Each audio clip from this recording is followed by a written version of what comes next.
لو أنزلنا هذا القرآن على جبل لرأيته خاشعا متصدعا من خشية الله.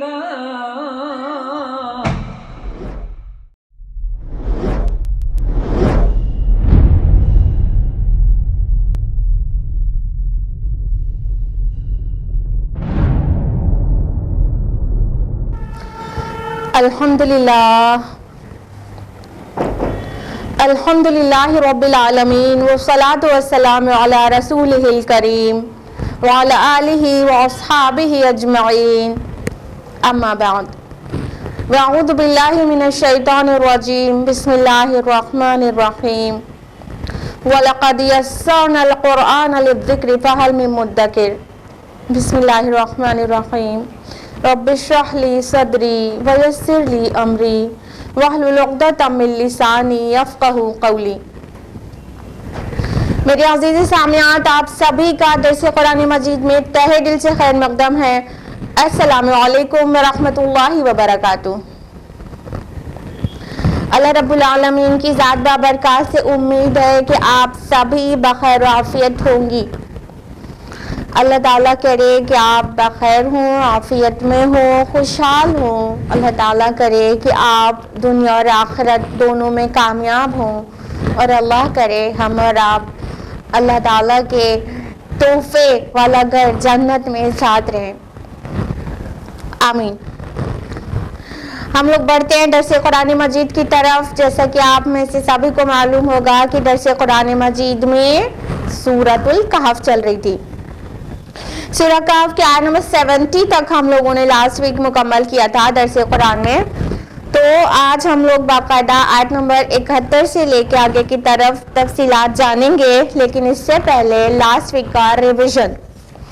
تو جب آف لائن درس قرآن چلتا تھا تو آپ میں سے جو لوگ میرے ریگولر آڈینس ہوتے تھے وہ لوگ ریوائز کراتے تھے، لیکن ابھی تو آن لائن ہی چل رہا ہے، اس لیے ریویژن کا کام بھی میرا ہو گیا.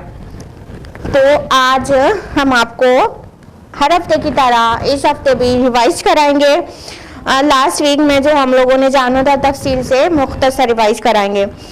لاسٹ ویک ہم لوگوں نے آیت نمبر 60 سے 70 تک کی تفصیلات جانی تھی، اور وہ آپ کو بالکل یاد ہوگا کہ کون سا بہت انٹرسٹنگ قصہ شروع ہو چکا تھا. جی ہاں، موسیٰ اور خضر علیہما السلام کا قصہ شروع ہو چکا تھا اور وہ بیچ میں ہی چھوٹا تھا. تو اس میں ہم لوگ آج دیکھیں گے کہ لاسٹ ویک ہم لوگوں نے اس قصے میں کیا جانا تھا. آیت نمبر 60 ہے. اعوذ باللہ من الشیطان الرجیم بسم اللہ الرحمن الرحیم. اور یاد کرو جب موسیٰ نے اپنے نوجوان ساتھی سے کہا کہ میں چلنا نہیں چھوڑوں گا یہاں تک کہ دریاؤں کے ملنے کے مقام پر پہنچ جاؤں، یا تو میں برسوں تک چلتا ہی رہوں گا. تو موسیٰ علیہ السلام نے اپنے ساتھی کون تھے بتائیے جی، یوشع ابن نون علیہ السلام.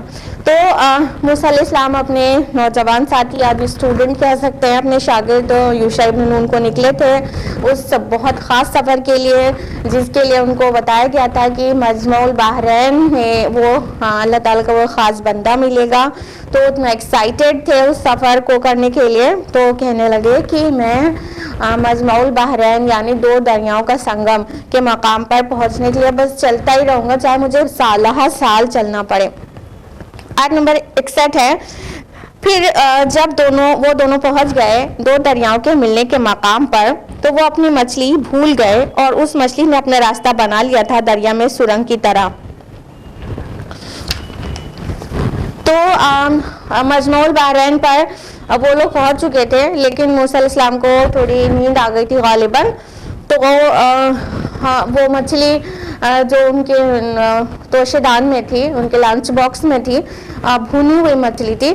تو اس مچھلی نے نکل کر زندہ ہوئی اور وہ دریا میں چلی گئی، اور عجیب طرح سے وہ زندہ ہوئی تھی اور چلی گئی تھی. اور یہ چیز موسیٰ علیہ السلام نے نہیں دیکھی تھی، لیکن یوشع ابن نون علیہ السلام نے دیکھی تھی. آیت نمبر 62 ہے کہ پھر جب وہ دونوں وہاں سے آگے نکل گئے تو موسیٰ نے اپنے ساتھی سے کہا کہ اب ہمارا ناشتہ لے آؤ، اب اس سفر میں تو ہمیں بہت تھکان ہو گئی ہے۔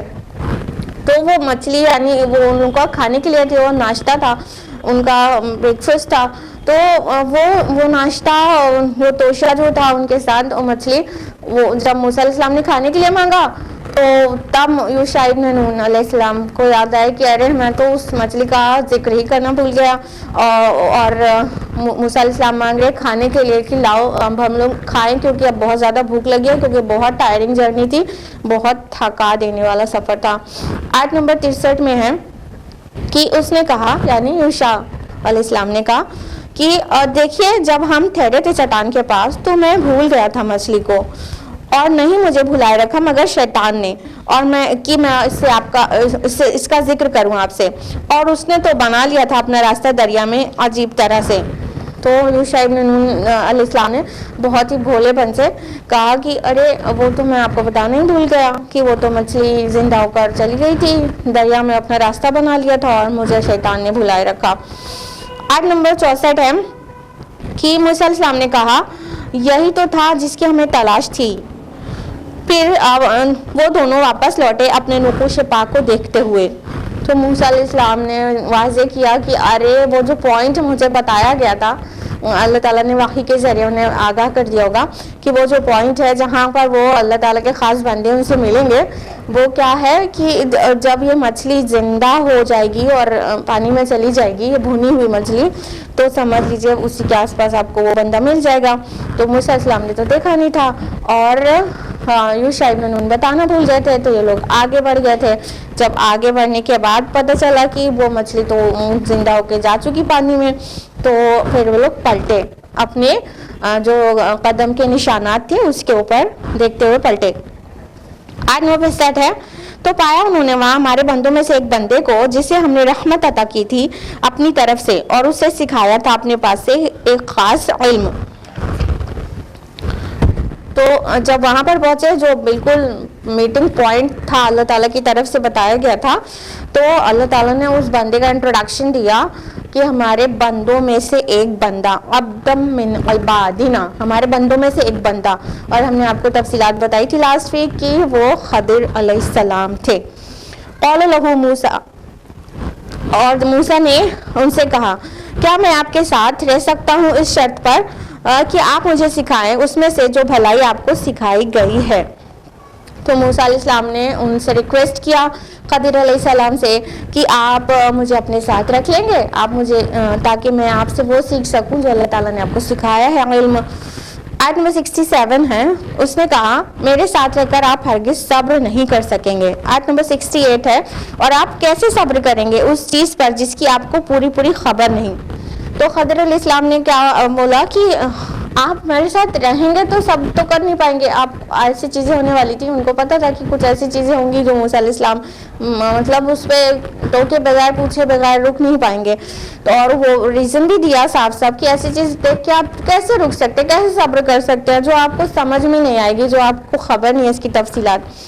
آیت نمبر 69 ہے، موسیٰ علیہ السلام نے کہا آپ مجھے انشاءاللہ صابر پائیں گے اور میں خلاف ورزی نہیں کروں گا آپ کے کسی حکم کی۔ تو موسیٰ علیہ السلام تو بہت زیادہ کیوریس تھے ان سے ملنے کے لیے، ان سے سیکھنے کے لیے، تو موسیٰ علیہ السلام نے فوراً وعدہ کر لیا کہ انشاءاللہ آپ مجھے صابر پائیں گے اور میں آپ کی نافرمانی نہیں کروں گا۔ اس کے بعد آیت نمبر 70 میں ہے، اس نے کہا اگر آپ میرے ساتھ چلنا ہی چاہتے ہیں تو کسی چیز کے بارے میں مجھ سے خود نہ پوچھیے گا، یہاں تک کہ میں خود ہی آپ کو اس کے بارے میں بتا دوں۔ تو خضر علیہ السلام اس بات پر، اس شرط پر تیار ہو گئے کہ ٹھیک ہے آپ چلیے، لیکن اپنے آپ مت پوچھیے گا، جو چیز آپ سمجھ میں نہیں آئے گی آپ کو وہ اپنے آپ مت پوچھیے گا، یہاں تک کہ میں خود ہی بتا دوں۔ یعنی ان کا بتانے کا پلان تھا لیکن بعد میں۔ تو یہاں تک ہم لوگوں نے لاسٹ ویک کیا تھا اور تفصیل میں کیا تھا، تو اب ہم لوگ بڑھتے ہیں ڈیٹیل کے ساتھ آیت نمبر 71 آنورڈز۔ اعوذ باللہ من الشیطان الرجیم، بسم اللہ الرحمن الرحیم۔ فانطلقا حتی اذا رکب فی السفینۃ خرقها، پھر وہ دونوں چل پڑے یہاں تک کہ جب وہ دونوں سوار ہوئے ایک کشتی میں تو اس نے اس میں شگاف ڈال دیا. قال اقرقتها لتغرق اهلها لقد جئت شيئا امرا. موسیٰ علیہ السلام نے کہا کیا آپ نے اسے پھاڑ ڈالا ہے تاکہ غرق کر دیں اس کے تمام سواروں کو؟ یہ تو آپ نے بہت ہی غلط کام کیا.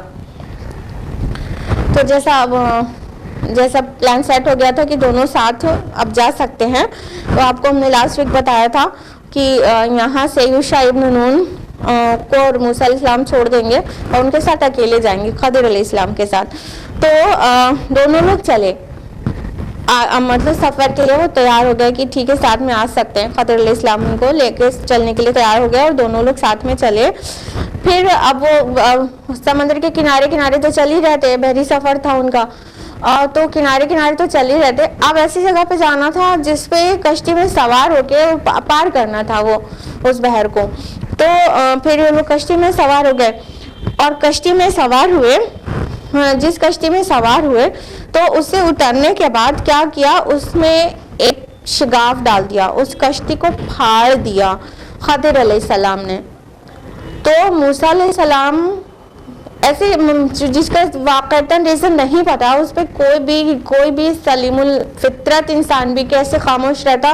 پھر وہ تو رسول تھے، ایک غلط چیز ہوتی ہوئی دیکھ کر کیسے خاموش رہ سکتے تھے؟ تو انہوں نے پوچھ لیا کہ ارے کیا آپ نے اس کو پھاڑ دیا؟ اور پھاڑنے کا الٹیمیٹ جو نقصان ہوگا کہ اگر ایسے پھٹی ہوئی کشتی میں کوئی سوار ہو جائے گا، اس کا کوئی تختہ نکال دیا جائے گا تو اسے پانی بھر جائے گا اور پھر وہ جتنے لوگ بیٹھیں گے وہ ڈوب جائیں گے. تو ان کو دیکھ کر بہت حیرانی ہو گئی کہ یہ کیا کیا انہوں نے، یہ بہت نیک صالح بندے معلوم ہوتے ہیں اللہ کے، اور ایسا کام کر دیا. تو انہوں نے کہا آپ نے تو بہت ہی غلط کام کیا. یہاں لقد جئت شیئا امرا لفظ آیا ہے. امرا ایسی چیز کو کہتے ہیں جو عجیب ہو اور ناگوار ہو، بری چیز ہو، عجیب اور عیب والی چیز، جو چیز معیوب ہو. تو انہوں نے کہا یہ تو بہت ہی مطلب معیوب کام کر دیا آپ نے ایسا کر دیا. آیت نمبر 72 میں ہے قال الم اقل انک لن تستطیع معی صبرا. اس نے کہا میں نے نہیں کہا تھا آپ سے کہ آپ میرے ساتھ صبر نہیں کر سکیں گے. اب یہ اس نے جو آیا ہے اس نے کہا، کس نے کہا؟ آف کورس خضر علیہ السلام نے. انہوں نے موسیٰ علیہ السلام سے کہا کہ ہم نے آپ سے نہیں کہہ دیا تھا کہ آپ نہیں صبر کر پائیں گے میرے ساتھ، کیونکہ آپ کو خبر نہیں ہے ان چیزوں کی. تب موسیٰ علیہ السلام کو جو بھول چکی اپنی وہ یاد آ گئی. آیت نمبر 73 میں ہے قال لا تؤاخذنی بما نسیت ولا ترهقنی من امری عسرا. موسیٰ علیہ السلام نے کہا آپ میرا مواخذہ نہ کیجیے میرے بھول جانے پر، اور نہ ہی میرے معاملے میں زیادہ سختی کیجیے. تو پھر موسیٰ علیہ السلام نے کیا کہا کہ آپ پلیز لیٹ اٹ بی، آپ میرا مواخذہ نہ کیجیے، میرے پاس پوچھ مت کیجیے، مجھے مت روکیے، اور میری بھول چوک پر مجھے اس طرح کی سزا مت دیجیے کہ اپنے سے الگ کر دیں. تو کہا زیادہ سختی میرے ساتھ مت کیجیے، آسانی رکھیے، مطلب درگزر سے کام لیجیے. ہو گیا. اب یہاں پہ نسیتو آیا ہے میری بھول پر، تو اس سے پتہ چلتا ہے کہ جو فرسٹ اٹیمپٹ تھا وہ تھا بھول چوک کی وجہ سے تھا، نسیان کی وجہ سے تھا. وہ بھول گئے تھے کہ ٹوکنا بھی نہیں ہے، وہ بھول گئے تھے کہ ہم نے وعدہ کیا ہے کہ ہم کو کسی بھی چیز کی لیے آپ سے مطلب آپ کی فرما برداری کرنے کا پرومس کیا ہے. جو پہلا وعدہ تھا صبر کرنے کا، وہ صابر تو ہم لوگ پائیں گے، لیکن کیا ہے کہ وہ پوچھ بیٹھے تھے. اور جب خضر علیہ السلام نے ان سے کہا کہ جب ہم نے نہیں کہا تھا کہ آپ نہیں صبر کر پائیں گے، تو ان کو یاد آ گیا کہ ہاں ہم نے نافرمانی نہیں کرنے کے لیے کہا تھا. مفسرین نے اس میں ایک پوائنٹ رکھا ہے کہ دیکھیں نافرمانی ابھی بھی نہیں کی تھی، کوئی بات کی نافرمانی ابھی بھی نہیں کی تھی. کیا تھا کہ جب وہ کوئی بھی مومن بندہ پھر رسول ہو جو غلط بات اگر دیکھے گا تو وہ رک ہی نہیں پائے گا. اللہ تعالیٰ سے جو محبت ہوتی ہے مومنین کی، اور پھر رسولوں کا کیا حال ہوگا سوچے محبت اور قرب میں. تو جو شریعت کے اعتبار سے جو چیزیں غلط ہوتی ہیں تو تو شریعت کے جو مخالفت یا اس کو توڑا جانا وہ کہیں دیکھتے ہیں تو زبان کھولے بغیر نہیں رہ پاتے ہیں. تو ان کا مقصد ان کی کوئی نافرمانی کرنا سچ تو تھا نہیں, لیکن کیا ہے کہ خضر علیہ السلام چاہتے تھے کہ آپ اپنے سے نہیں پوچھیں, جب وہ خود ہی بتائیں گے تو آپ کو معلوم چل جائے گا. آیت نمبر 74 ہے فانطلقا حتی اذا لقیا غلاما فقتلا. پھر وہ دونوں چل پڑے یہاں تک کہ ان کی ملاقات ہوئی ایک لڑکے سے تو اس نے اس کو قتل کر دیا. قال قتلت نفسا زکیۃ بغیر نفس. موسیٰ علیہ السلام نے کہا کیا آپ نے قتل کر دیا ایک معصوم جان کو بغیر کسی جان کے؟ لقد جئت شیئا نکرا. یہ تو آپ نے بہت ہی نامعقول حرکت کر دی. پھر دونوں آگے بڑھے, وہاں سے معذرت کر لی موسیٰ علیہ السلام نے. پھر دونوں آگے بڑھے, پھر ان لوگوں کی ملاقات ایک ایسے لڑکے سے ہوئی جس کو خضر علیہ السلام نے قتل کر دیا. اب یہ تو مطلب کشتی کو پھاڑے جانے سے بھی بہت زیادہ بڑا جرم کا ارتکاب تھا شرعی اعتبار سے. تو موسیٰ علیہ السلام پہلی بار تو انہوں نے بھول چوک میں ٹوک دیا تھا, دوسری بار مفسرین کہتے ہیں کہ انٹینشنلی ٹوکا, اب کی بار بھولنے نہیں تھے, لیکن یہ اتنی بڑی بات تھی کہ وہ کیسے خاموش رہ سکتے تھے. تو موسیٰ علیہ السلام نے فوراً سوال کر لیا کہ آپ نے ایک نفیس جان کو, ایک پاک, ایک بے گناہ جان کو قتل کر دیا. اب مطلب اس سے پتہ چل رہا ہے کہ جان کے بدلے میں نہیں, بس ایسے ہی پاک زکیۃ بغیر نفس, نفسن زکیۃ لفظ آیا نا کہ پاک جان, یعنی جو بغیر اس کے کہ وہ قاتل ہو اس کو قتل کر دیا جائے تو وہ مطلب معصوم اور پاکیزہ جان ہے. اور قتل کے بدلے میں قتل کیا جائے تو وہ تو قصاص ہے, جو کہ موسیٰ علیہ السلام کی شریعت میں بھی وہی حکم تھا جو رسول اللہ صلی اللہ علیہ وسلم کی شریعت میں ہے قصاص کا. تو وہاں پہ اس لڑکے نے کسی کو قتل تو کیا نہیں تھا کہ وہ اس کو قتل کے بدلے میں قتل کیا جا رہا ہے, قصاص لیا جا رہا ہے, بلکہ وہ تو مطلب معصوم نظر آ رہا تھا اور اس کو قتل کر دیا گیا تھا. تو موسیٰ علیہ السلام نے کہا یہ تو بہت بڑی حرکت کر دیا آپ نے. یہاں پر نکرا لفظ آیا ہے. نکرن کا معنی ہوتا ہے ایسی چیز جو برائی میں اور بڑی ہو. پیچھے امرا آیا ہے نا آیا نمبر 71 میں, اور یہاں پر نکرا آیا ہے 74 میں. تو امرا چھوٹی غلطی ہے, چھوٹی برائی ہے, چھوٹا غلط کام ہے, لیکن نکرا اس سے بھی بڑا غلط کام ہے. اور امرا اور نکرا کا ڈفرینس اس طرح بھی سمجھا جا سکتا ہے کہ امرا ایسا کام ہے جو نتائج کے اعتبار سے بھیانک ہے, اس کے نتائج بھیانک ہوں گے. بظاہر وہ چھوٹی بات ہے لیکن نتائج کے اعتبار سے مطلب برا ہے. اور جو نکرن لفظ ہے اس کا معنی ہوا کہ وہ نتائج کے اعتبار سے تو چھوڑیے, وہ سامنے عمل کے اعتبار سے ہی بہت برا ہے, بہت قبیح ہے, بہت ہی مطلب نامعقول کام ہے. تو امرا چھوٹے برا اور نقصان دہ کام, برے کام کو کہیں گے, اور نکرن اس سے بھی بڑے برے کام کو کہیں گے جو بہت ہی قبیح ہو, نتائج تو چھوڑے سامنے وہ برا معلوم ہو رہا ہو عمل کے اعتبار سے ہی. تو اب کی بار انہوں نے موسیٰ علیہ السلام نے کہا یہ تو آپ نے نکر کیا, مطلب یہ تو بہت ہی نامعقول حرکت کر دیا آپ نے. آیت نمبر 75 ہے قال لم اقل لك انك لن تستطيع معي صبرا. اس نے کہا کیا میں نے آپ سے نہیں کہا تھا کہ آپ میرے ساتھ صبر نہیں کر سکیں گے. اب انہوں نے پھر سے ریپیٹ کیا کہ ہم نے آپ سے کہہ دیا تھا کہ آپ نہیں صبر کر سکیں گے میرے ساتھ. آیت نمبر 76 میں قال ان سألتك عن شيء بعدها فلا تصاحبني. موسیٰ علیہ السلام نے کہا اگر میں آپ سے سوال کروں کسی چیز کے بارے میں اس کے بعد تو آپ مجھے اپنے ساتھ نہ رکھیے گا. قد بلغت من لدنی عذرا. آپ پہنچ چکے ہیں میری طرف سے حد عذر کو. تو موسیٰ علیہ السلام کو نے جب دوبارہ بھی ٹوک دیا, جب ان کو پھر سے ریمائنڈ کرایا گیا کہ آپ نہیں صبر کرنے والے تھے, ہم کو پتا تھا, تو موسیٰ علیہ السلام سمجھ گئے کہ اب اس سے زیادہ نہیں ہوگا، اب یہ لاسٹ چانس ہی ہو سکتا ہے. تو موسیٰ علیہ السلام نے خود تیار ہو گئے کہ ٹھیک ہے، اگر اس کے بعد بھی میں آپ کو ٹوک دوں تو پھر آپ مجھے اپنے ساتھ مت رکھیے گا. 3 چانس دیے جاتے ہیں نا، تو یہاں پہ قرآن سے بھی پتہ چلتا ہے اور سنت سے بھی پتہ چلتا ہے 3 چانس دے دینا چاہیے کوئی مسٹیک یا کسی چھوٹی غلطی پر.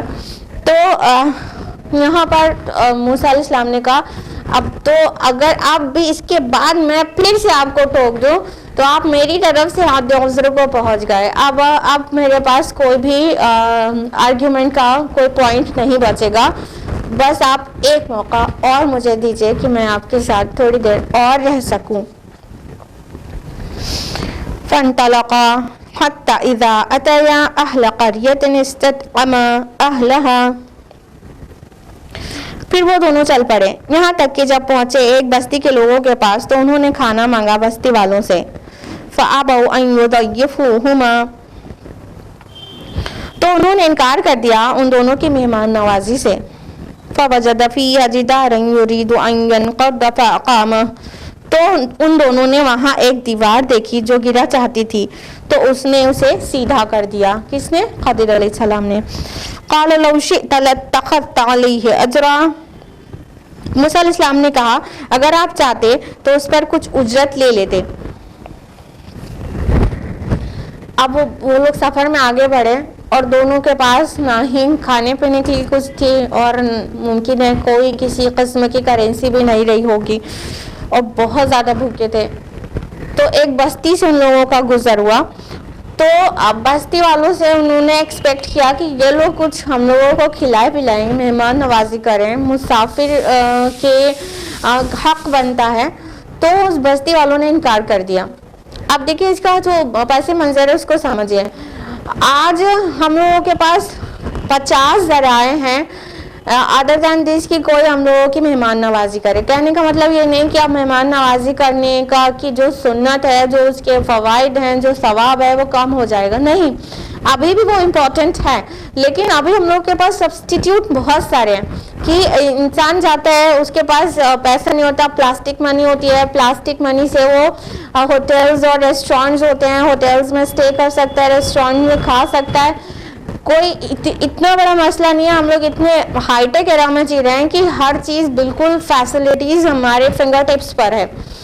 تو لیکن وہ جو دور تھا موسیٰ علیہ السلام کا دور، ایون رسول اللہ صلی اللہ علیہ وسلم کا دور، یہ وہ دور تھا جب ایسے بازاروں میں ایسے بہت سارے ریسٹورینٹس نہیں ہوتے تھے کہ آپ کے پاس پیسہ ہے، پلاسٹک منی ہے تو آپ فوراً وہاں پہ کھانا کھا سکتے ہیں. تو ایسے ریسٹورینٹس تو ہوتے نہیں تھے. تو یہ بہت ہی مورل ڈیوٹی ہوتی تھی انسانوں کی کہ اگر کوئی بھی مسافر ان کی بستی میں آئے تو اسے کھانا کھلائیں. 1 بار نہیں، 3 بار نہیں، 3 دن تک کھلائیں، وہ اپنے گھر اسٹے کرائیں. یہ بہت بڑی مطلب ایک ذمہ داری سمجھی جاتی تھی. اور کوئی انسان اگر مسافر کی قدر نہ کرے، مسافر کو کھانا نہ کھلائے، ان کی ضیافت نہ کرے تو انتہا درجے کی معیوب بات تھی، بہت ہی بری بات تھی. آپ ابھی بھی سوچ لیجئے کہ اگر آپ کے پاس کچھ بھی نہیں ہو، پیسہ نہیں ہو، اراؤنڈ ریسٹورینٹ نہیں ہو اور کچھ کھانے کے لیے نہیں ہو اور جہاں سے آپ کا گزر ہو وہاں صرف لوگوں کے گھر ہوں اور لوگوں کے گھر میں جو کھانا بنا ہو وہی کھانے کا واحد ذریعہ ہو تو اس کو نہیں کھلانے کے بعد آپ کے دل پہ کیا گزرنے والی ہے. تو اسی طرح پہلے کا پورا ماحول ہی تھا. تو بہت ہی ناہنجار قسم کے لوگ ایسے مانے جاتے تھے جو لوگ مہمانوں کی ضیافت نہیں کرتے تھے.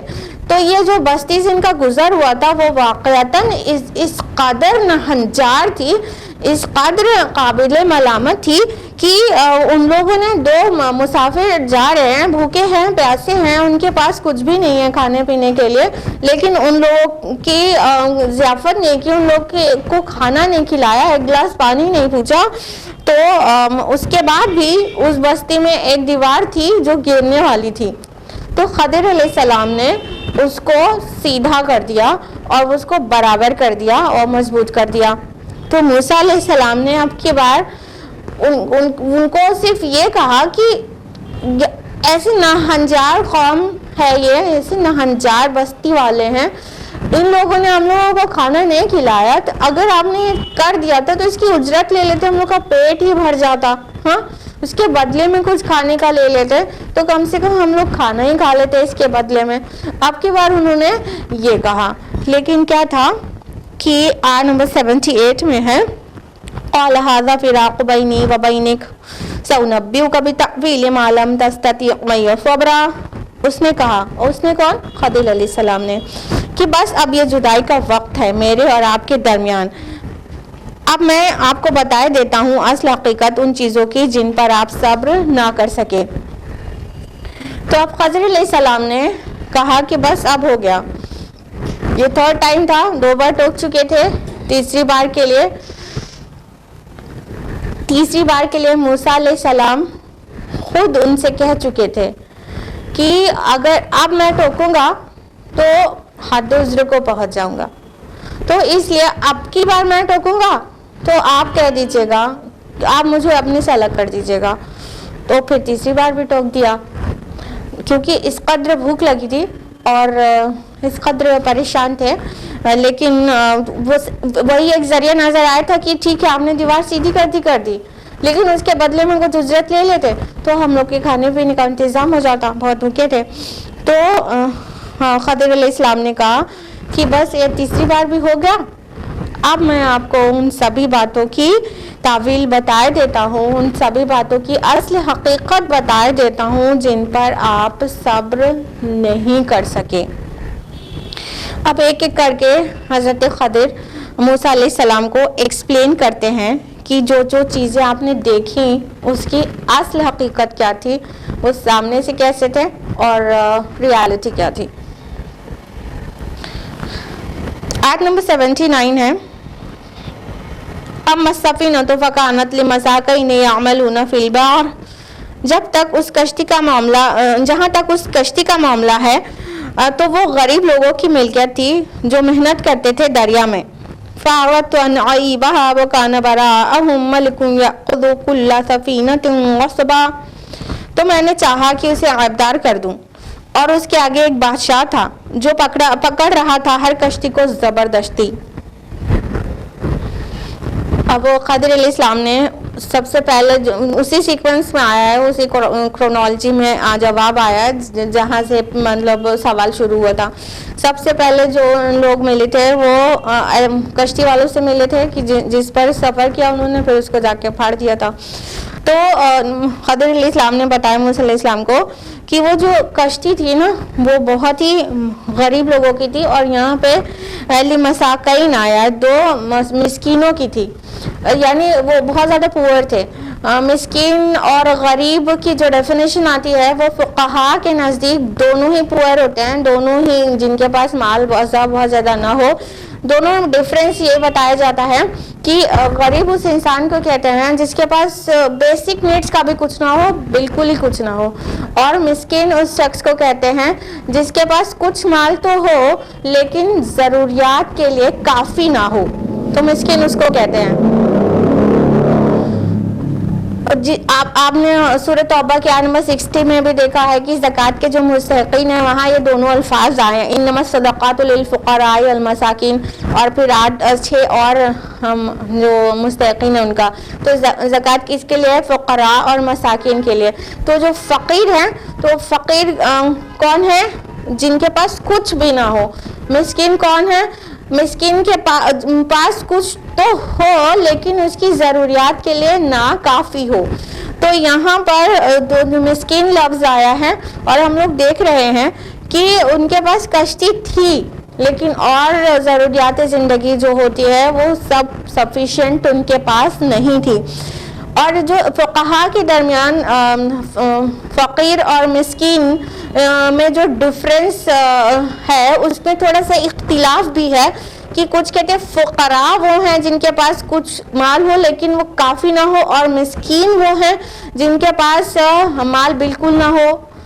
تو یہ جو ڈسپیوٹ ہے، یہ جو ڈفرینس آف اوپینین ہے وہ یہاں سے آرام سے ڈیزالو ہو سکتی ہے وہ کیا ہے کہ یہاں پہ جو کشتی والے تھے دونوں، ان دونوں کے پاس کشتی تو تھی نا، لیکن اور ان کو مسکین کہا گیا. تو اس سے پتہ چل رہا ہے کہ مسکین کی صحیح ڈیفینیشن یہ ہے کہ ایسا پور مین جس کے پاس مال ہو تھوڑا لیکن وہ کافی نہ ہو. اور فقراء کی ڈیفینیشن یہ زیادہ صحیح معلوم ہوتی ہے کہ ان کے پاس کچھ بھی نہ ہو اور مسکین سے بھی زیادہ پور ہوں وہ. تو اس طرح کہا گیا کشتی والوں کو کہ وہ دو مسکینوں کی تھی جو دریا میں محنت کرتے تھے، کشتی چلاتے تھے اور اس سے جو بھی تھوڑی بہت ان کی کمائی ہو جاتی تھی اس سے اپنی لائف کنڈکٹ کرتے تھے، لیکن وہ بہت انسفیشینٹ تھا، ان کی بہت ساری بیسک نیڈز بھی اس سے پوری نہیں ہو پاتی تھی. تو خضر علیہ السلام نے کہا کہ میں نے چاہا کہ اس میں کوئی ایپ ڈال دوں، کیونکہ جدھر کی طرف وہ لوگ سفر کر رہے تھے اس کے آگے کوئی بادشاہ تھا، کوئی رولر تھا جو ظالم تھا، اور وہ اپنے ظلم سے اور زبردستی سے ساری کشتیاں چھین لیتا تھا. جو بھی ادھر آتے تھے کشتی صحیح سالم جو بھی ہوتی تھی ان سب کو چھین لیتا تھا. تو اگر یہ شپ بھی صحیح سالم ہوتا تو وہ بادشاہ اس کو چھین لیتا تو یہ بڑا نقصان ہوتا. مسکینوں کی تھی، وہ لوگ پور تھے، اور اگر ان کی یہ کشتی چھن جاتی تو وہ بالکل خالی ہاتھ ہو جاتے، پھر تو فقیر ہو جاتے، پھر تو ان کے پاس کچھ بھی نہیں بچتا. تو مطلب یہ جو خضر علیہ السلام آگے واضح کریں گے کہ اللہ تعالیٰ کے حکم سے کیا ہے، تو یہ جو کیا گیا تھا یہ اللہ تعالیٰ کی طرف سے یہ ایک حکم تکوینی تھا، یہ حکم شرعی نہیں تھا، حکم تکوینی تھا کہ ان کو مطلب چھوٹا سا لاس پہنچا دیا جائے بڑے لاس سے، تو یہ بہت بہت بہتر تھا.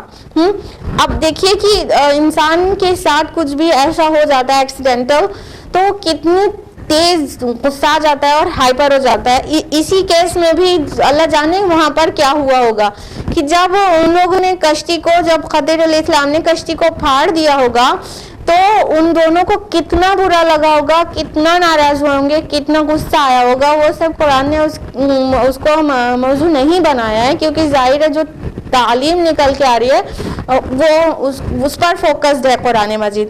تو ان کو ٹیمپریرلی بہت برا لگا ہوگا، لیکن جب انہیں یہ پتہ چلا ہوگا کہ اگر وہ کشتی ہماری صحیح سالم رہتی تو باقیوں کی جیسے چھن گئی ہے ہماری بھی چھن جاتی، تو وہ غصہ امیڈیٹلی شکر گزاری میں، جذبہ تشکر میں بدل گیا ہوگا. یہ ہے ریالٹی جو سامنے دکھتا ہے. اس کی سامنے کیا دکھ رہا ہے؟ بہت تکلیف دہ بات ہو گئی ہے، اور پیچھے اس کی ریالٹی کیا ہے کہ وہ بلیسنگ ہے ایکچولی، جو انسان کو تکلیف دہ معلوم ہوتی ہے. تینوں جو واقعات ہیں ان سبھی سے فائنلی یہی ٹیچنگ نکل کر آتی ہے.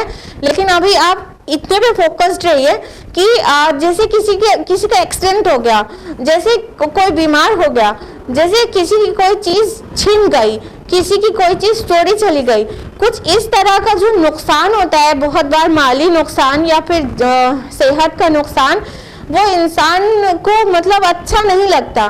اور جو بندہ اللہ تعالیٰ پر توکل نہیں کرتا تو وہ امیڈیٹلی شکوے شکایت کرنے لگ جاتا ہے اور بہت سارے اللہ تعالیٰ سے ناراضگی کا اظہار کرنے لگ جاتا ہے کہ ہم پہلے ہی پریشان تھے، اب یہ بھی پریشانی آ گئی، ہم ہی ملے ہیں کیا اللہ تعالیٰ کو ساری مصیبت ڈالنے کے لیے. معاذ اللہ معاذ اللہ. یہ کیا ہے؟ یہ ایک تو علم نہیں ہے، اللہ تعالیٰ کے نے بندوں کو بہت تھوڑا علم دیا ہے. دوسرا توکل نہیں ہے، ایمان کی کمزوری ہے جو اس طرح کی باتیں نکلنے لگتی ہیں. اگر بندہ مومن ہے اور صالح ہے، رائچس ہے، تو اس کے لیے ہر چیز خیر ہی خیر ہے، خیر ہی خیر ہے، چاہے وہ بظاہر کتنی تکلیف دہ ہو، چاہے بظاہر کتنی بری معلوم ہو رہی ہو، لیکن اس میں خیر ہی پنہا ہے بشرطے کہ وہ بندہ مومن ہو اور صالح ہو. تو اللہ تعالیٰ جو کچھ بھی کرتا ہے وہ خیر کے لیے کرتا ہے. بیدک الخیر، خیر تو ساری تیرے ہاتھ میں ہے. والخیر فی یدیک، کہ خیر تو آپ کے دونوں ہاتھ میں ہے اللہ رب العالمین. تو اللہ تعالیٰ کی جو مشیت ہے، وہ جو حکمت ہے، وہ ہم لوگ نہیں دیکھ سکتے، نہیں سمجھ سکتے. کبھی کبھی ایسا ہوتا ہے کہ زندگی میں ہی کچھ دنوں کے بعد، کچھ سالوں کے بعد، بہت سالوں کے بعد کچھ چیز پتہ بھی چل جاتی ہے کہ ارے وہ جو ہمیں برا لگ رہا تھا نا، وہ ایکچولی اگر ایسا ہو گیا ہوتا، جس کو مانگ رہے تھے، دعا مانگ رہے تھے، تو وہ اگر پوری ہو گئی ہوتی تو اس ٹائم ہمیں بڑی پریشانی ہو جاتی، اور نہیں پوری ہوئی تو ہمیں کتنا فائدہ ہو گیا.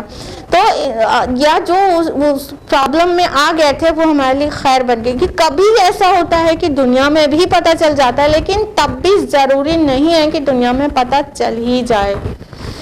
بہت ممکن ہے کہ جو کچھ ہمارے ساتھ پیش آ رہا ہے، جو برا معلوم ہو رہا ہے، اس کی حقیقت ہمیں کبھی بھی نہ پتہ چلے، سیدھا آخرت میں پتہ چلے.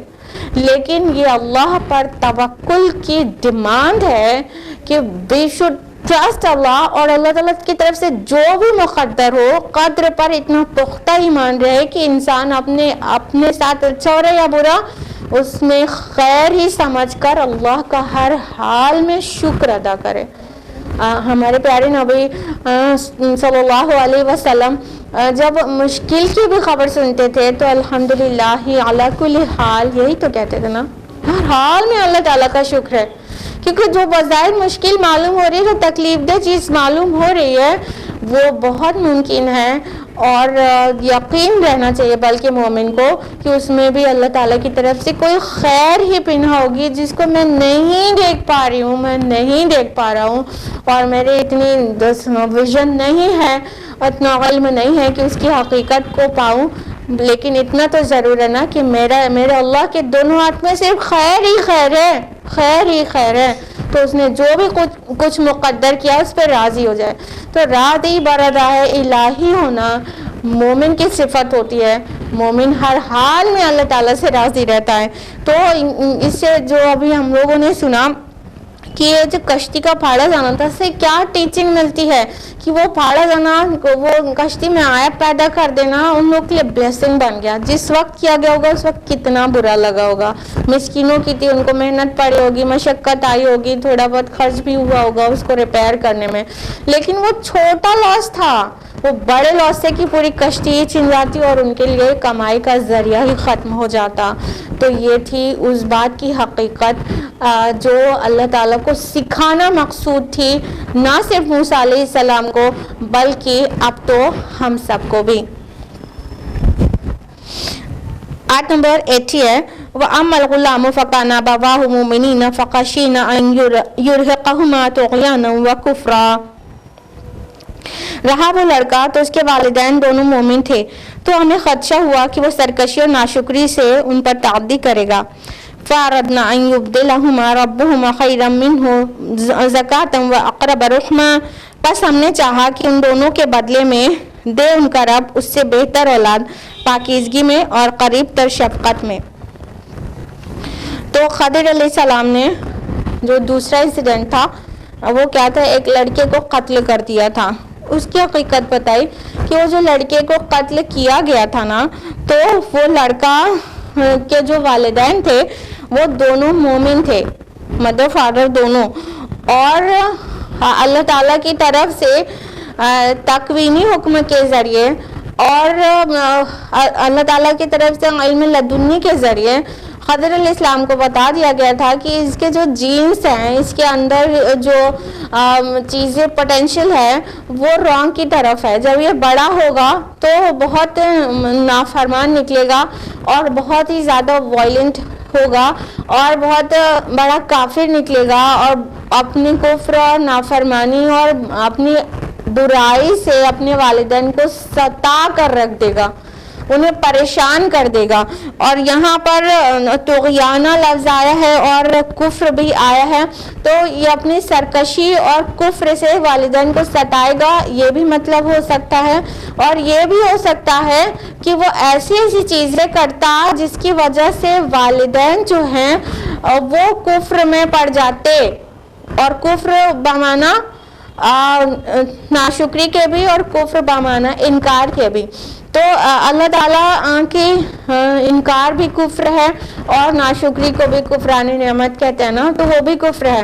تو ممکن ہے کہ وہ ممکن تھا کہ وہ بڑا ہو کے بہت زیادہ ستائے اور والدین کو بھی کفر میں ڈال دے یا تو ناشکری میں ڈال دے یا تو ان سے بھی مطلب گناہ پر ان کو آمادہ کر دے.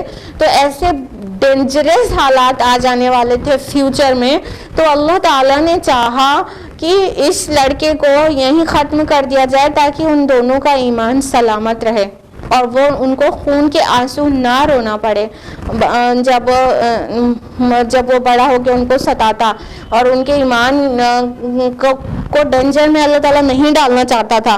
تو اور صرف اتنا ہی نہیں، پھر اللہ تعالیٰ کی طرف سے ان کو ایک اور سبسٹیٹیوٹ اس کا، ایک کمپنسیشن اس کا، ایک پاکیزہ بیٹے کی خبر بھی تھی کہ وہ اللہ تعالیٰ ان کو بعد میں دوسرا بیٹا نصیب کر دے گا جو بہت نیک صالح ہوگا، پھر ان کی آنکھوں کی ٹھنڈک بنے گا. تو یہ تھی اس بات کی حقیقت جو بظاہر کتنی قبیح معلوم ہو رہی تھی کہ خضر علیہ السلام نے کہ ایک پاکیزہ جان کو قتل کر دیا.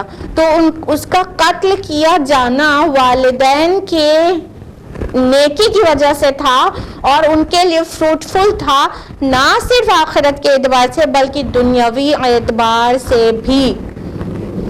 اب آپ بتائیے کہ کسی کے بچہ فوت ہو جاتا ہے تو کتنی بڑی تکلیف ہوتی ہے، کتنا زیادہ غم ہوتا ہے والدین کو.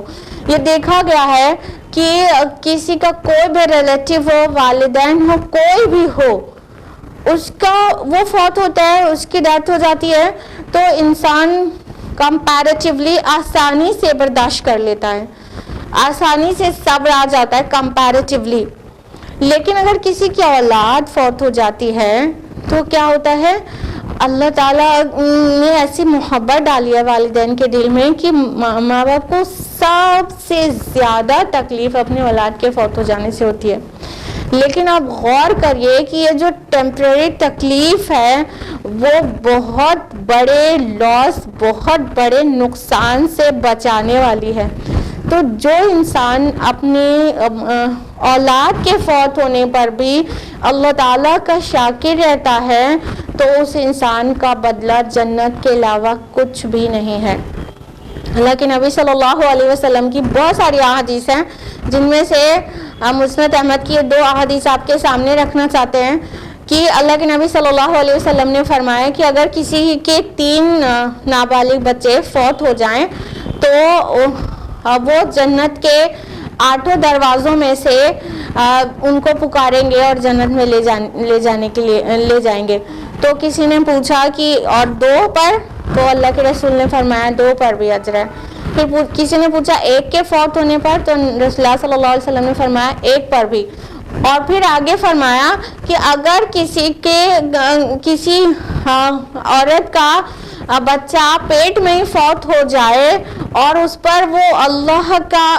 پر وہ صبر کرے، اور پہلے ٹکڑے میں بھی ہے کہ اس پر صبر کرے، اس پر وہ صبر کرے تو وہ جو ابھی پیدا شدہ بھی نہیں تھا بچہ، وہ نال پکڑ کر اس کو جنت میں کھینچ لے گا، جس سے وہ اپنی ماں کے رحم سے جڑا ہوا تھا. مدرز ووم میں جس ٹیوب سے بچہ جڑا رہتا ہے ماں سے، اس نال پکڑ کر بچہ اس کو جنت میں گھسیٹ لے گا. شرط صرف ایک ہے کہ اب اولاد کے فوت ہونے کے بعد صبر کرے ماں باپ، اور ایک خاتون صبر کرے تو کیا ہوگا، اللہ تعالیٰ اسے ڈیفینیٹلی جنت میں ڈالے گا. اور ایک حدیث مسند احمد کی ہی ہے، پہلی والی حدیث جلد نمبر 2 کی تھی اور دوسری والی جلد نمبر 4 کی ہے. اس میں اللہ کے نبی صلی اللہ علیہ وسلم نے فرشتوں سے کہا کہ تم نے میرے بندے کے بچے کو کی روح قبض کر لی؟ فرشتے کہتے ہیں کہ یا اللہ کر لی. تو اللہ تعالیٰ پوچھتے ہیں تم نے ان کے دل کا پھل توڑ لیا؟ مطلب جگر کا ٹکڑا ہوتی ہے نا اولاد، تم نے ان کے دل کا پھل توڑ لیا؟ فرشتے کہتے ہیں یا اللہ تعالیٰ توڑ لیا. تو اللہ تعالیٰ فرشتوں سے پوچھتے ہیں کہ اور تم نے میرے بندے کو کیا کہتے ہو پایا؟ تو وہ فرشتے جواب دیتے ہیں کہ یا اللہ تعالیٰ اس نے تیری حمد کی اور انا للہ و انا الیہ راجعون پڑھا. تو اللہ تعالیٰ کہتے ہیں کہ سن لو، ان کے لیے جنت میں ایک محل بناؤ اور جس کا نام رکھو بیت الحمد، اور وہ میرے بندے کے لیے ہے، اس شکر کے بدلے میں جو اس نے ٹف ٹائم میں کیا. سبحان اللہ، کتنی تکلیف دہ ہے نا یہ بات کہ کسی کا بچہ فوت ہو جائے، لیکن اللہ تعالیٰ اس طرح سے بندے کو آزما کر اس کے فوت شدہ بچے کے اوپر صبر کرنے کی وجہ سے والدین کی اگر آخرت سنور جاتی ہے، ان کی نجات مشکل ہو رہی تھی، اس بچے کے فوت ہونے سے جو صبر کیا تو ان کی نجات ہو گئی اور وہ جنت میں چلے گئے. تو یہ کتنی بڑی بلیسنگ ہے، یہ کتنا بڑا انعام ہے. اور مت سمجھیے گا کہ صرف آخرت میں ہی بدلہ ملے گا، نہیں، دنیا میں بھی بدل ملتا ہے. آپ دیکھ لیجئے اس والے واقعہ میں اس کا جو جواب ہے اس میں یہ بھی ہے کہ اگر وہ بچہ بڑا ہو جاتا تو دنیا میں انہیں تنگ کرتا، بہت زیادہ ان کے ایمان کی بازی لگ جاتی، اور اللہ تعالیٰ نے ایک کو بلا لیا اور دوسرے بچے کی جو نیک اور صالح ہے اس کی خوشخبری بھی دی. تو دنیا میں بھی ہم یہ آپ کو اس بات پر فوکس کرنا چاہ رہے ہیں کہ نہ صرف اللہ تعالیٰ کی طرف سے جو بھی قضا ہے، جو بھی تقدیر ہے، قدر پر ہم ایمان رکھتے ہیں اور مطمئن رہتے ہیں، اپنے رب پر پورا توکل کرتے ہیں، تو نہ صرف اس کا بدلہ آخرت میں ملتا ہے بلکہ دنیا میں بھی اس کا فائدہ ملنے سے باز نہیں رہتا، دنیا میں بھی اس کا فائدہ ملتا ہے. تو یہ ایک اتنی تکلیف دہ بات تھی، لیکن وہ کتنی بڑی بلیسنگ تھی، وہ اللہ تعالیٰ کی کتنی بڑی نعمت تھی کہ وہ بچہ جو آگے ان کے لیے ناصور بن جاتا اور ان کے ایمان تک کا سودا بن جاتا، تو اس کو اللہ تعالیٰ نے بلا لیا. اور اس وقت انہیں ٹیمپریرلی بہت تکلیف ہوئی ہوگی، لیکن اس تکلیف پر اگر پورا صبر انہوں نے کیا تھا تو اللہ تعالیٰ اس کے بدلے میں دنیا میں نیک اولاد ان کو نصیب کی اور آخرت میں اس کا بدلہ دیا. اب یہاں پر دیکھیے کہ جو والدین ہیں وہ بہت نیک تھے، اس کا بدلہ ہے یہ، وہ بہت نیک تھے اور تو اس کا بدلہ ان کو دنیا میں بھی ملا اور آخرت میں بھی ملے گا. یہ ہے ان کڑوی باتوں کی حقیقت جو ہم لوگوں کو شب و روز پیش آتی ہے. ضروری نہیں ہے کہ کسی کی اولاد ہی فوت ہو جائے، اور بہت سے ایسے واقعات جو ہم لوگوں کو تکلیف دہ محسوس ہوتے ہیں، کوئی بھی ہو جو انسان جسے اسے ناپسند کرتا ہے، لیکن اس بات میں کیا گہرائی ہے، اللہ کی کیا حکمت ہے، کیا مشیت ہے، وہ ہم لوگ نہیں سمجھ سکتے، وہ اللہ تعالیٰ ہی جانتا ہے. بس ایک کام کر سکتے ہیں کہ اللہ پر پورا بھروسہ کریں، پورا فل ٹرسٹ کریں، بالکل توکل ہمارا 100% کا ہو کہ میرے رب کی مرضی تھی تو خیر ہی ہوگا. یہ ہمارا جو طرز عمل ہونا چاہیے کرائسس کے ٹائم میں بھی. آیت نمبر 82 ہے، وَأَمَّا الْجِدَارُ فَكَانَ لِغُلَامَيْنِ يَتِيمَيْنِ فِي الْمَدِينَةِ وَكَانَ تَحْتَهُ كَنْزٌ لَهُمَا وَكَانَ أَبُوهُمَا صَالِحًا.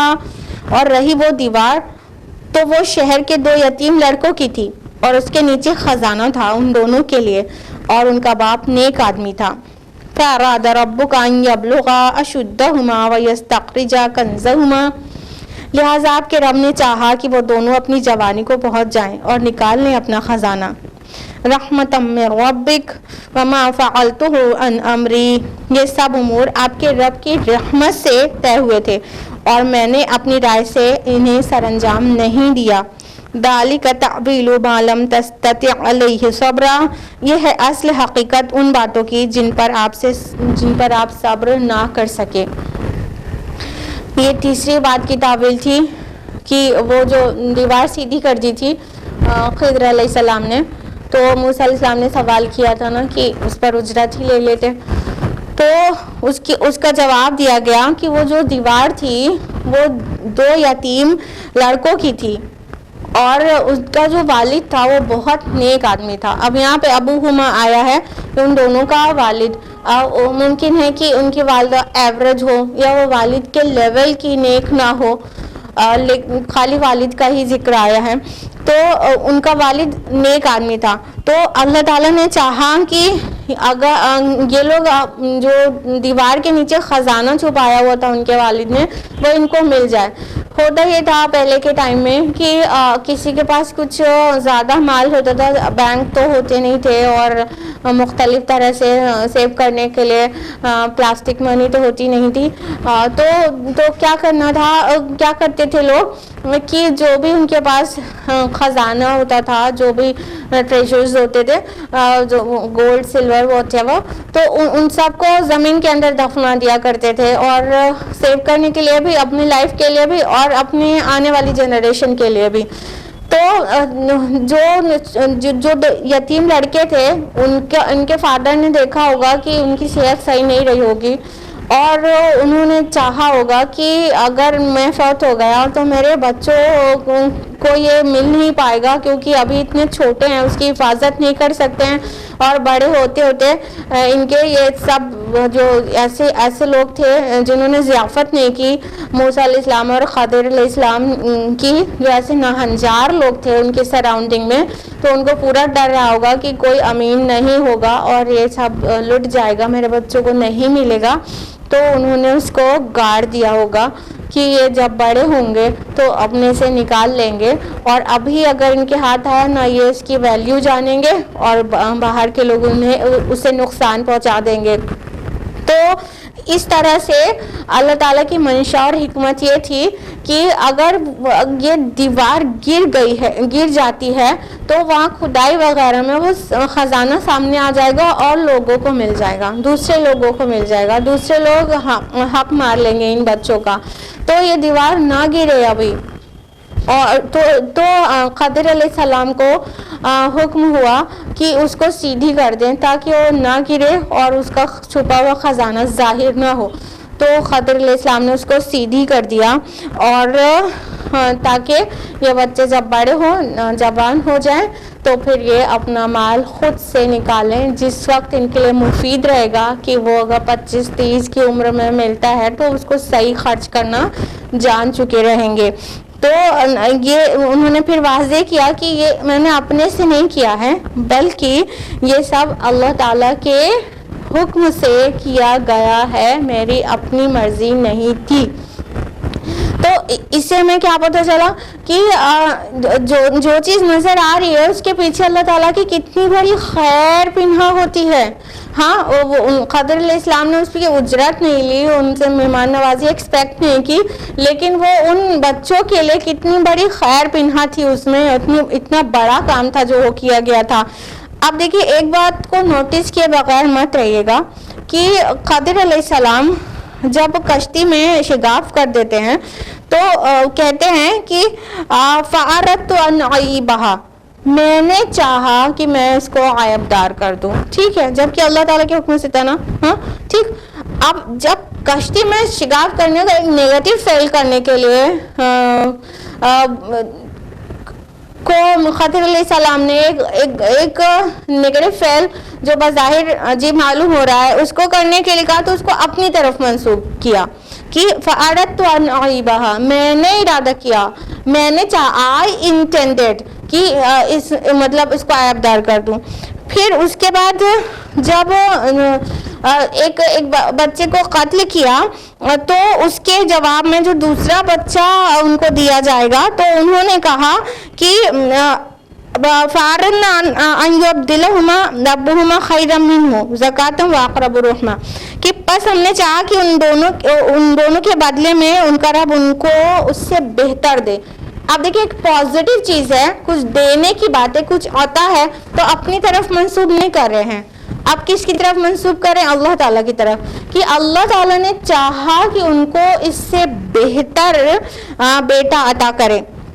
اور اسی طرح جب یہ کہہ رہے ہیں کہ خزانہ نکالے تو بھی اللہ تعالیٰ کی طرف منسوب کر رہے ہیں کہ آپ کے رب نے چاہا کہ وہ دونوں اپنی جوانی کو پہنچ جائیں اور اپنا خزانہ خود نکالیں. تو یہ بھی ایک پازیٹیو کام ہے, وہ بھی اللہ تعالیٰ کی طرف منسوب کر رہے ہیں. جبکہ آگے واضح کر دیا گیا وما فعلتہ عن امری, یہ میں نے اپنی مرضی سے نہیں کیا ہے, یہ میرا خود کا آرڈر نہیں تھا, یہ میرا اپنی رائے نہیں تھی, بلکہ یہ اللہ تعالیٰ کے حکم سے کیا ہے. لیکن یہ ادب ہے, یہ ادب ہے خالق کا کہ کوئی بھی ایسی چیز جو بظاہر نیگیٹو ہے, چاہے کہ اللہ کے اذن سے ہی پاسبل ہے, تو بھی وہ اپنی طرف منسوب کریں. اور جو بلیسنگز ہیں, جو نعمتیں ہیں, جو انعامات ہیں, وہ اللہ تعالیٰ کی طرف منسوب کریں. جب ابراہیم علیہ السلام نے کیا کہا تھا, فَإِذَا مَرِضْتُ فَهُوَ يَشْفِينِ, اور جب میں بیمار ہو جاتا ہوں تو وہ مجھے شفا دیتا ہے. حقیقت حال کیا ہے کہ بیمار بھی اللہ تعالیٰ کے اذن سے ہی ہوتا ہے نا.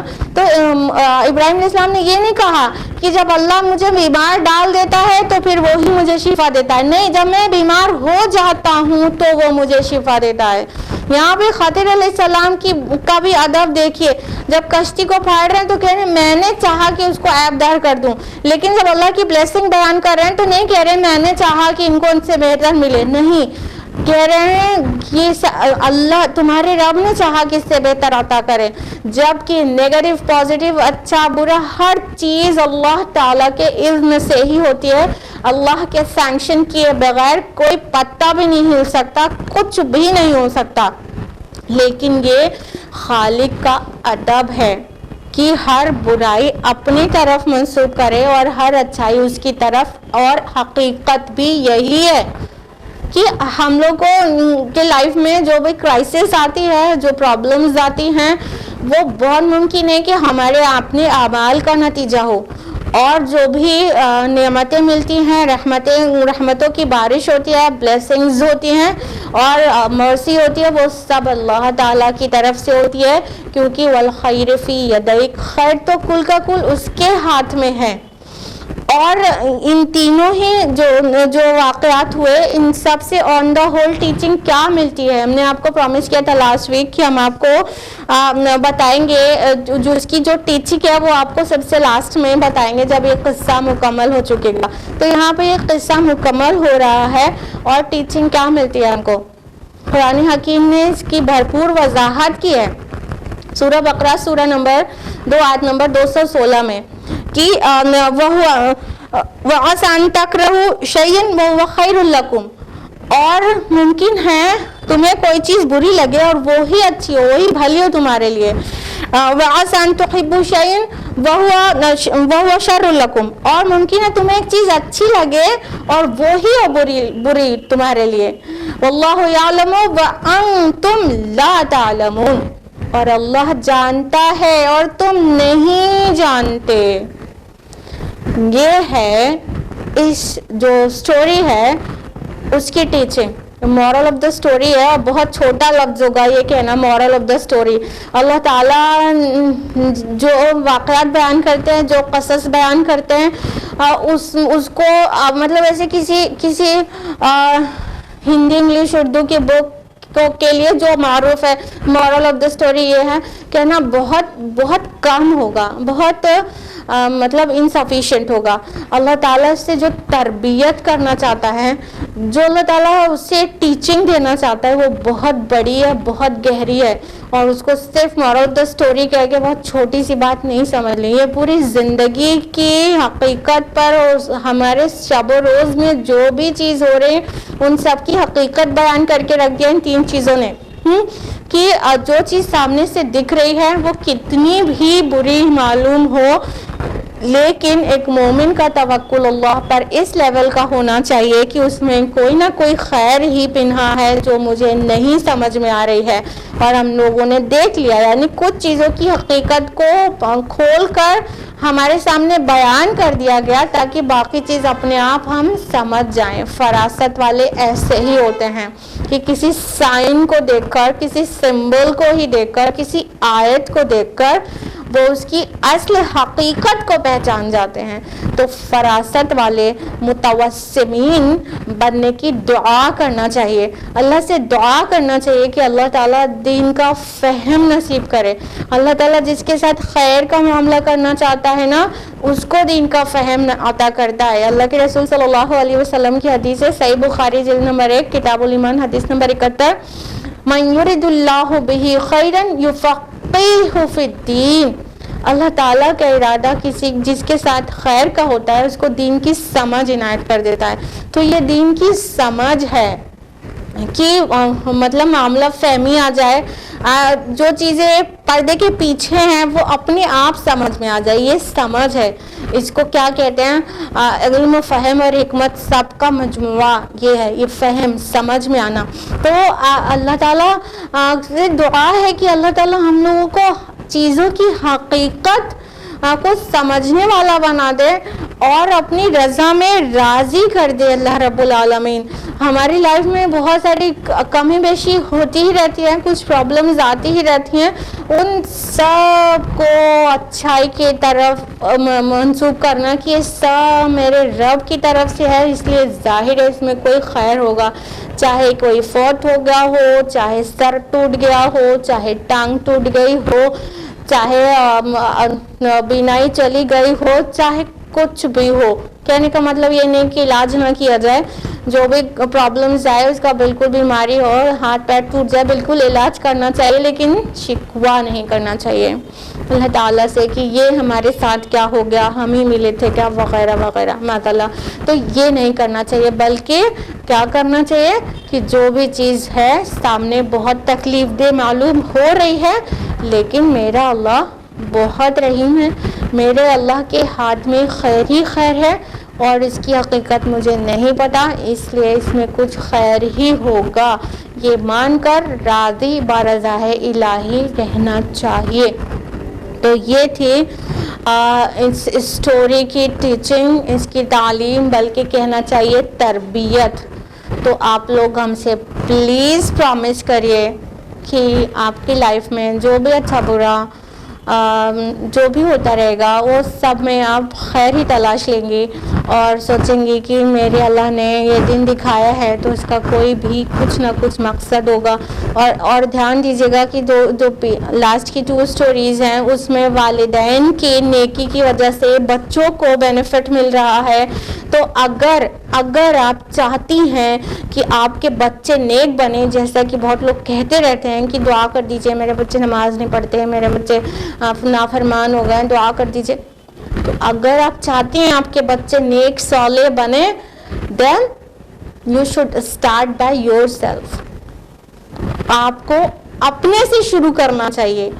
ہم خود نیک بنے تو آٹومیٹکلی ہمارے بچے نیک بنیں گے, اور ہماری نیکی کی وجہ سے ہمارے آنے والی جنریشن کو دنیا سے لے کے آخرت تک کی خیر ملے گی, جیسا کہ اس اسٹوری سے پتہ چل رہا ہے کہ والدین نیک تھے تو اللہ تعالیٰ نے ایک بچے کی جگہ دوسرا نصیب کیا ان کی نیکی کی وجہ سے, اور والد نیک تھا تو اس کے جو دنیاوی چیز تھی خزانہ, ان کا فائدہ ان کے بچوں کو مل سکا.